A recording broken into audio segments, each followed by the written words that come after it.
ನಾವು ಶಿವನನ್ನು ಲಯಕಾರಕ ಎಂದು ಕರೆಯುತ್ತೇವೆ, ಅಂದರೆ ಸೃಷ್ಟಿಯ ಅಂತ್ಯ ಮಾಡುವವನು ಎಂದು. ಆದರೆ ಶಿವ ಕೇವಲ ಅಂತ್ಯವನ್ನಷ್ಟೇ ಮಾಡುವುದಿಲ್ಲ, ಧರ್ಮ ಸಂಕಟಕ್ಕೆ ಬಂದಾಗಲೆಲ್ಲ ಬೇರೆ ಬೇರೆ ರೂಪಗಳಲ್ಲಿ ಬಂದು ಲೋಕವನ್ನು ರಕ್ಷಿಸಿದ್ದಾನೆ. ಶಿವಪುರಾಣದ ಪ್ರಕಾರ ಶಿವನಿಗೆ 19 ಮುಖ್ಯ ಅವತಾರಗಳಿವೆ. ಇವುಗಳಲ್ಲಿ ಹನುಮಂತ ಮತ್ತು ಕಾಲಭೈರವರು ಸೇರಿದ್ದಾರೆ. ಇಂದಿನ ಈ ವಿಡಿಯೋದಲ್ಲಿ ನಾವು ಈ 19 ಅವತಾರಗಳ ಹಿನ್ನೆಲೆ ಮತ್ತು ಅವುಗಳ ಪ್ರಾಮುಖ್ಯತೆಯನ್ನು ತಿಳಿಯೋಣ. ಈ ವಿಡಿಯೋವನ್ನು ಪೂರ್ತಿ ನೋಡಿದರೆ ನಿಮಗೆ ಮಹಾದೇವನ ಸಂಪೂರ್ಣ ಲೀಲೆಗಳು ಅರ್ಥವಾಗುತ್ತವೆ. ಮೊದಲನೇದಾಗಿ ಪಿಪ್ಪಲ್ಲಾದ ಅವತಾರ. ದದೀಚಿಯ ಮನೆಯಲ್ಲಿ ಪಿಪ್ಪಲ್ಲಾದನಾಗಿ ಶಿವನು ಅವತಾರವೆತ್ತಿದರು.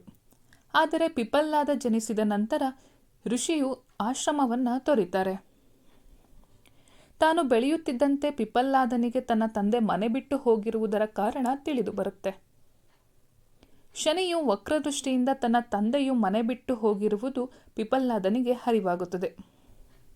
ಇದರಿಂದ ಪಿಪ್ಪಲ್ಲಾದನು ಶನಿಯನ್ನ ಶಪಿಸುತ್ತಾನೆ. ಶನಿಯು ಕ್ಷಮೆಯನ್ನು ಕೇಳಿಕೊಂಡ ನಂತರ ಒಂದು ಷರತ್ತಿನ ಮೇರೆಗೆ ಪಿಪ್ಪಲ್ಲಾದನು ಶಾಪವನ್ನು ಹಿಂಪಡಿತಾನೆ. ಅದೇನೆಂದರೆ 16ರ ಹರೆಯದಲ್ಲಿ ಶನಿಯು ಯಾರನ್ನೂ ಕಾಡಬಾರದು ಎಂದಾಗಿದೆ. ಅಂತೆಯೇ ಶಿವನ ಪಿಪ್ಪಲ್ಲಾದ ಅವತಾರವನ್ನು ಪೂಜಿಸುವುದರಿಂದ ಶನಿಯ ಕಾಟದಿಂದ ಮುಕ್ತಿ ದೊರೆಯುತ್ತದೆ. ನಂದಿ ಅವತಾರ. ಶಿವನ ಮುಂಭಾಗದಲ್ಲಿರುವ ನಂದಿಯೂ ಕೂಡ ಶಿವನ ಅವತಾರವಾಗಿದೆ. ಭಾರತದ ಹೆಚ್ಚಿನ ಕಡೆಗಳಲ್ಲಿ ಶಿವನನ್ನು ನಂದಿಯ ರೂಪದಲ್ಲಿ ಪೂಜಿಸಲಾಗುತ್ತದೆ. 4 ಕೈಗಳು ಮತ್ತು ಹೋರಿಯ ಮುಖವನ್ನು ಹೊಂದಿದ್ದಾನೆ. 2 ಕೈಗಳಲ್ಲಿ ಕೊಡಲಿಯನ್ನು ಹಿಡಿದುಕೊಂಡಿದ್ದು ಇನ್ನೆರಡು ಇದಕ್ಕೆ ತಾಗಿಕೊಂಡಿವೆ.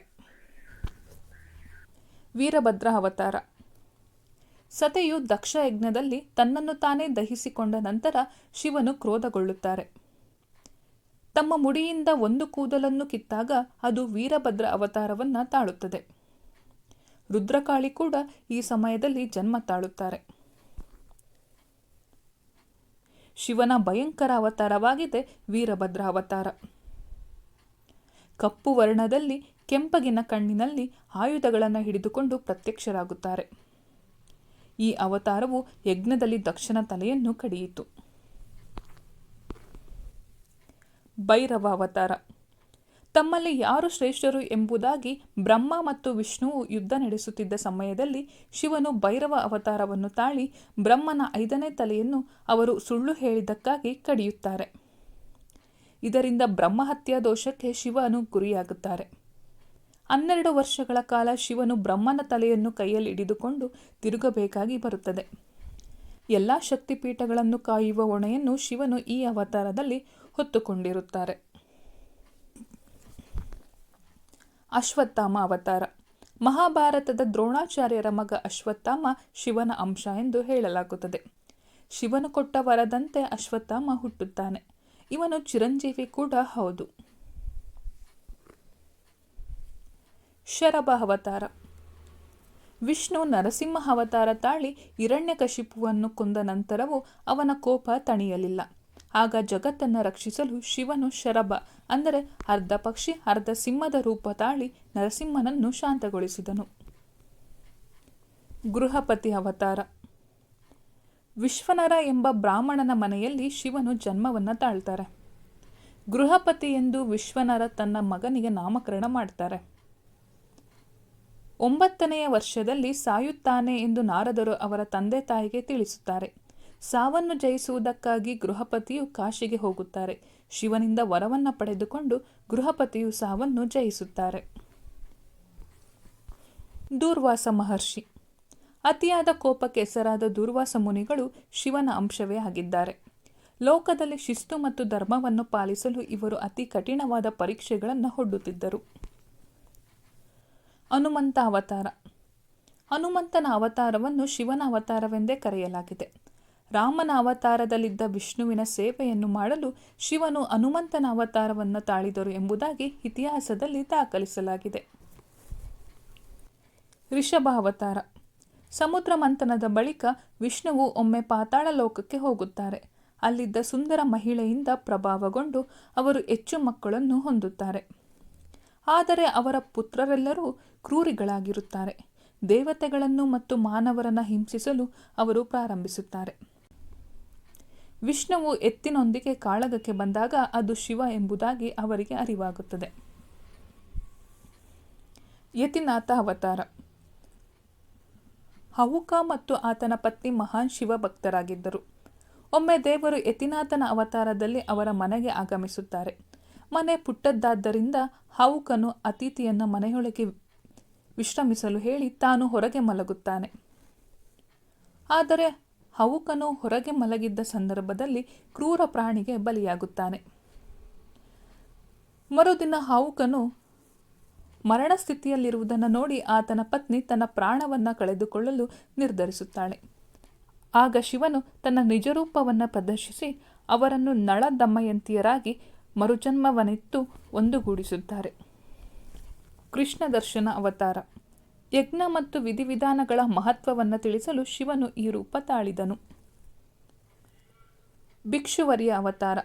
ಬಡವ ಮತ್ತು ಭಿಕ್ಷುಕನ ರೂಪದಲ್ಲಿ ಬಂದ ಶಿವನು ಮನುಷ್ಯರ ಅಹಂಕಾರವನ್ನು ಅಳಿಸಿ ಹಾಕುತ್ತಾನೆ.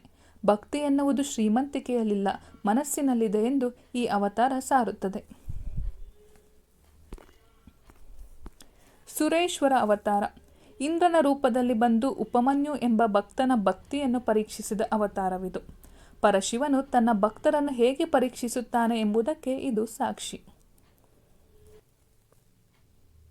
ಕಿರಾತ್ ಅವತಾರ. ಅರ್ಜುನನು ತಪಸ್ಸನ್ನು ಮಾಡುತ್ತಿದ್ದ ಸಮಯದಲ್ಲಿ ಶಿವನು ಬೇಟೆಗಾರನ ರೂಪವನ್ನು ಧರಿಸಿ ಅರ್ಜುನನನ್ನು ಪರೀಕ್ಷಿಸಲು ಬಯಸುತ್ತಾನೆ. ಅರ್ಜುನನನ್ನು ಕೊಲ್ಲಲು ದುರ್ಯೋಧನನು ಮೂಕ ಎಂಬ ಅಸುರನನ್ನು ಕಳಿಸುತ್ತಾರೆ.